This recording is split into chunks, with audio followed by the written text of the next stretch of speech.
नमस्कार, जय हिंद।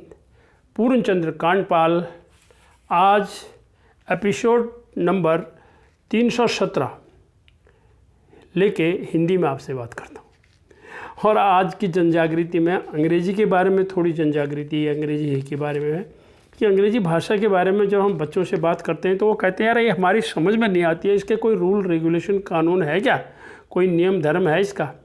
अब भाई उनकी भाषा है, उसकी तो लिपि भी नहीं है, वो तो रोमन लिपि है। अंग्रेज़ी भाषा की कोई लिपि नहीं है, इंग्लिश की रोमन लिपि है वो।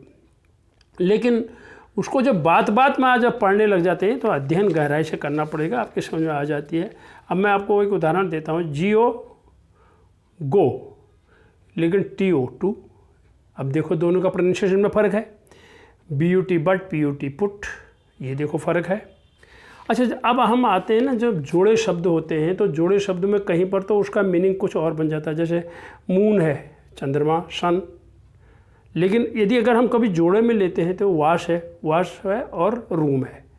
वाश का मतलब धोना, रूम माने कमरा, तो धुलाई का कमरा। लेकिन वाशरूम, अब वाशरूम में हम क्या क्या कर रहे हैं वो देखो, आपके काशी धुलाई का कमरा है। और उसी तरह से हम देखते हैं गर्लफ्रेंड। अब वैसे गर्ल मैंने लड़की है, फ्रेंड मैंने दोस्त है, हम तो ऐसे लगेंगे हमने अंग्रेज़ी थोड़ी पढ़ी है, तो हम गर्ल भी है और एक फ्रेंड है, एक लड़की है और एक उसका दोस्त है। उसी तरह से हम बुल डॉग।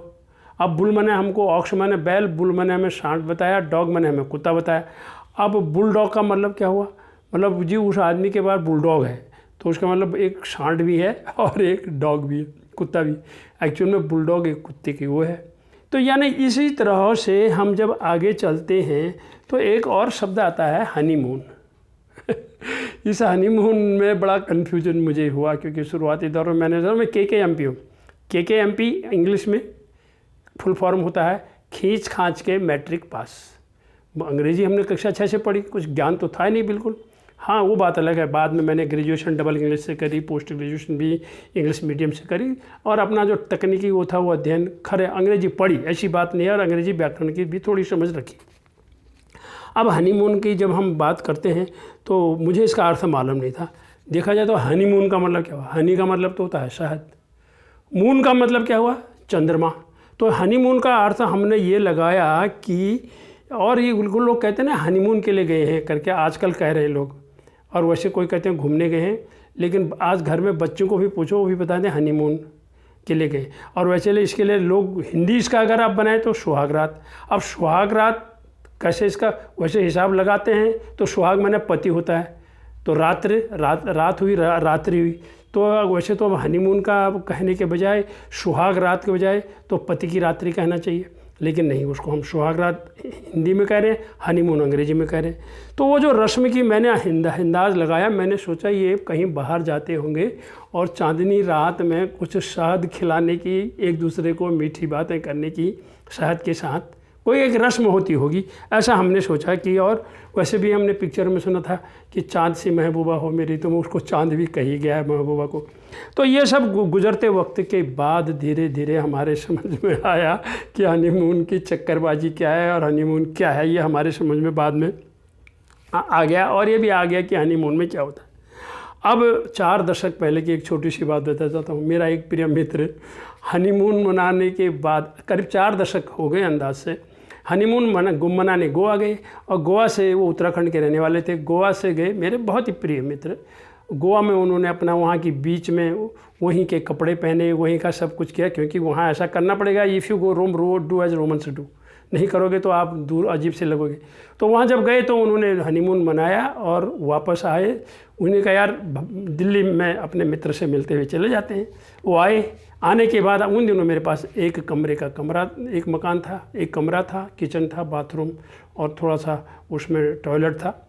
और ऐसे करके जब उन्होंने देखा तो रात को, अब खाना पीना खाने के बाद सोने की समस्या आने लगी, तो हमने सोचा यार मैं बगल वाले कमरे में खाली है, और पत्नी से जिक्र करी तो आज हम वहाँ चले जाते हैं। ये बेचारे वहाँ से हनीमून मनाने आए हैं और इधर आए हैं, तो इनको आज भी यहाँ प्यार की बातें कर लेने दो एकांत में।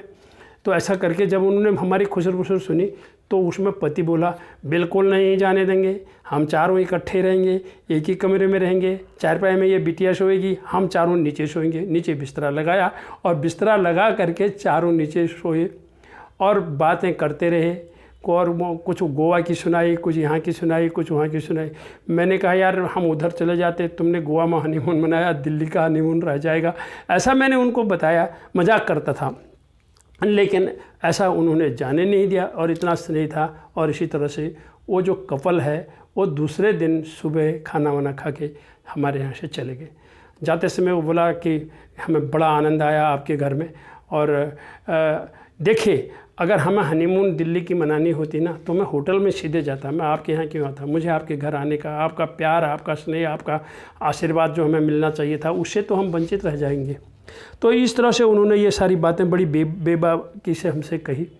मैं सिर्फ इतना ही कहना चाहता हूँ कि उस दिन की जो मिठास है, हनी की मिठास, उससे भी उस दौर की मिठास आज उनको भी याद है, हमें भी याद है। और आपसे भी अंत में कहूँगा, आपने भी अपनी हनीमून कब, कहाँ और कैसे मनाई, थोड़ा आज उसको याद कर लीजिए। कब, कहाँ और कैसे मनाई, थोड़ा उसको याद कर लीजिएगा और उसका थोड़ा सा स्मरण करेंगे तो आपकी याद ताज़ा हो जाएगी। तो जीने का कुछ आनंद, कुछ याद आएगा, तो एक सुनहरे पलों का याद आ जाना बहुत ही सुंदर रहेगा। इन्हीं शब्दों के साथ हनीमून का अर्थ समझ जाइएगा। हनी का मतलब शहद, मून का मतलब चंद्रमा नहीं है, बल्कि हनीमून का अर्थ है पति पत्नी का मिलन कहीं बाहर जा कर के। धन्यवाद, नमस्कार।